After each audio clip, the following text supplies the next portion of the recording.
Hey guys, what's up? It's Solo. Today we're going to be talking about my ideas of what Season 17 could be looking like. Now, as you guys may know, in Season 17 they're going to be retiring, I believe it's the Conqueror title, for a newer and more accessible title for people in PvP. We're also getting a lot of sandbox changes and some new PvP maps. Now, I don't remember exactly when they said the new dungeon or raid's gonna come in. I completely spaced on that detail. Um, but we're going to be talking more or less about the lore bits and what we could be seeing going into Season 17. Now, spoilers ahead for anyone who hasn't played any of the season missions. If you haven't, go play those, then come back to the video. You can even pause it and go through all of them all within today because you don't have to wait at all to do all the missions. Uh, by the way, the gameplay in the background is me playing some Guardian games. And so, yeah, let's get into it. That has been your spoiler warning. Anyway, so as you guys may know, in this season we saw, well, the launch of the Witch Queen, which campaign basically told us, hey, by the way, the Traveler has given people light before that isn't the Guardians, and that person is trying to kill you, and now that person is dead, but Savathun's ghost is still remaining at large and was actually taken by the Traveler, which is another big kind of plot point that people kind of glide over, is the fact that the Traveler actually took her ghost before it was killed, meaning the Traveler has something in mind for Savathun and her ghost for the future. As far as this, we will probably not see this plot line until maybe season 19 or even, Lightfall for that matter, which would be season 20, I believe, at that point.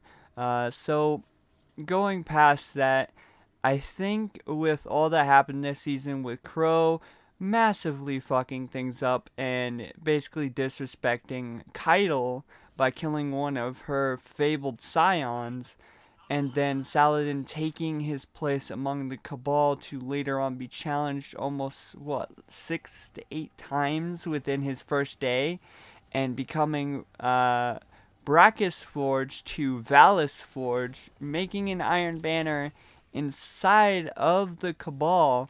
We are seeing a lot of things come to fruition here. Firstly, we are seeing the alliance between the Guardians and the Cabal become more stable, even though there was a little bit of a fuck up on Crow's side. It's become more stable. And B, we're seeing the leaving of Saladin from the Vanguard to the Cabal, which could trigger many story points. For example, my first theory for season 17 is going to be that Siva will make its return in some way, shape, or form. Now, it isn't going to be, oh, well, why is Siva here? It's going to be the purpose behind Siva and why it was created or who created it. We might get revealed that in this one, because you figure the last time Siva popped its ugly head out, Lord Saladin and Ephrodi and those guys were there for us to, help them defeat Siva. But now Saladin's gone, and we have no one to guide us as a young wolf, as he would call us, to finish off Siva. So if that were to open back up, maybe we'll have to explore deeper into the origins of Siva and finally get more Siva themed weapons along the lines of like Outbreak Perfected, Outbreak Outbreak Perfected, Outbreak Prime, and just Outbreak. Sorry, I forget there's 3 guns and I keep forgetting the name for each one of them. But, we may see more of that come to fruition, and who knows, maybe that will be the basis for the poison subclass, will be actually a Siva subclass instead. And if you guys haven't seen my poison subclass video, I do apologize. I forgot to put the images in that I was talking about.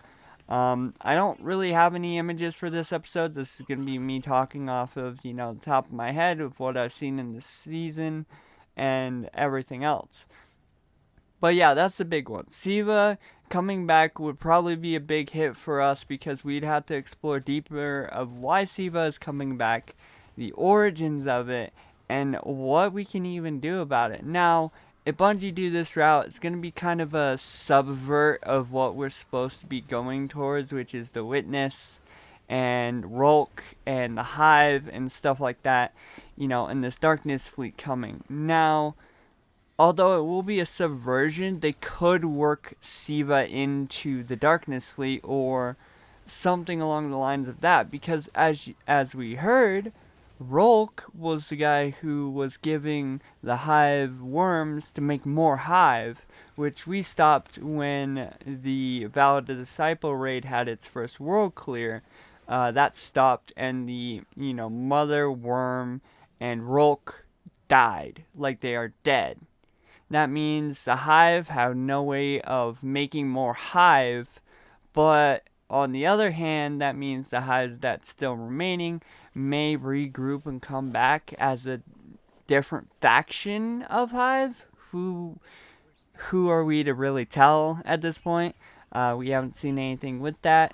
Another thing we've seen is we may see Callus return at some point, because in the lore books for the dreams and everything, we found out only guardians or people of light can go into these the mindscape.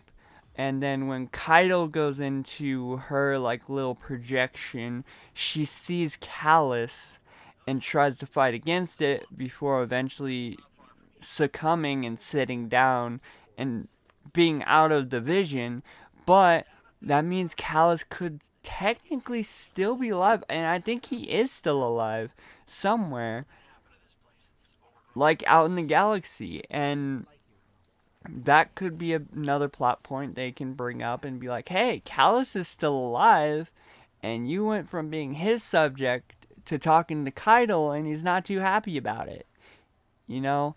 And that's the big thing, is they could do that. Like I said, with the Witness, we could see another disciple come in, and maybe that disciple is the, originator of Siva.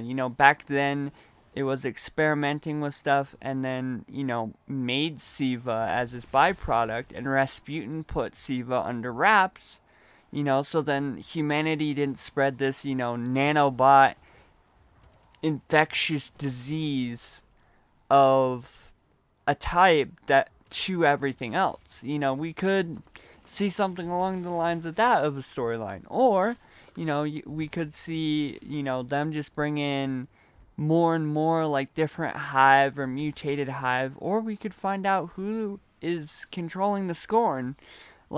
Is it somebody underneath the Witness again, or are we gonna see more Witness-like beings pop up? Because another thing that we haven't explored is the fact that the Vex during all of this are kind of mute. Not really much is going on with the Vex. Yeah, we had the whole Quoria and stuff like that leading up to the Witch Queen, but after Witch Queen launched, not really much is going on with the Vex.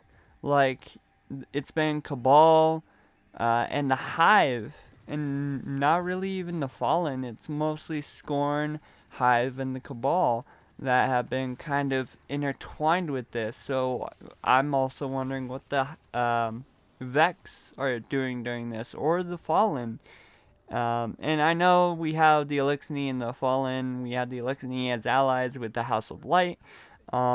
But I feel like the Fallen, the houses at least that are outside the House of Light, might be up to something at some point, or might, come back and be like, hey, by the way, we actually have a guy who we serve under who is a part of the witnesses group, or something along those lines. Or we might find out that the Witness has been controlling the Vex this entire time, because we never know where the Vex come from. We hear stuff about the Black Garden, we hear things about subjects like that, but we know that the Black Garden isn't where the Vex originally came from. That's where we know one of the portals to the Vex homeland or whatever, wherever they come from is, but we don't know exactly where they come from. So if I had to pick two major stories, like I said, it would be A, Siva makes a return and we find out the true origin, whether that be the witness or it was a man-made thing, whichever comes out, or another faction, whether it be the Fallen, the Vex, the Cabal, or the Hive, is going to have another leader come out and basically be like, by the way, I've been a part of the Darkness Fleet this whole time. You guys are fucked. But whatever it is, I'm super excited about it just because the Destiny team has been tweeting like crazy about the fact that this next season is mind-blowing. And I bet it is. We're getting a lot of changes. Hunter exotics got nerfed. A bunch of other exotics got nerfed.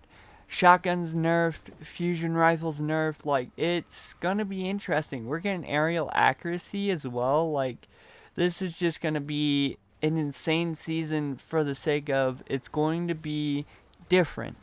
And I get a lot of people are going to be mad about like some of the nerfs and everything like that, but honestly, I'm excited. I want to see how everything shifts. I want to see how the story shifts, you know, and what they're going to do with this new arc of story that they're going to have in the season. And I wonder if they're going to just straight up go for throats when it comes to leading up to Lightfall. Because I feel like Lightfall is going to basically be us how we are supposed to be with Dominus Gall, but in reality worse than Dominus Gall. And that's my prediction, is at the end of Lightfall we are going to be worse off than we were at the end of the original Red War. And to even think about that is mind-boggling because of the fact that at the end of the Red War we didn't have light at all. And maybe this is where we get the nudge of, oh hey, by the way, this isn't what you think it's going to be. And maybe it won't. But only time can tell that. We only have by the time this video goes up, we only have like 2 weeks left until the season, if not less. When I'm recording this, it's the 8th. It's on the 24th, so it's going to be about 16 days until the next season. So yeah. Anyway, guys, that was kind of my like theory of things bouncing around in my head. If you guys did enjoy this, hit the like button. Comment down below, what is your theory for Season 17? I'd love to hear your guys' theories of what we'll be doing next season. And guys, don't forget to subscribe and turn on post notifications so you never miss a Destiny 2 theory video. And guys, I will see you guys later.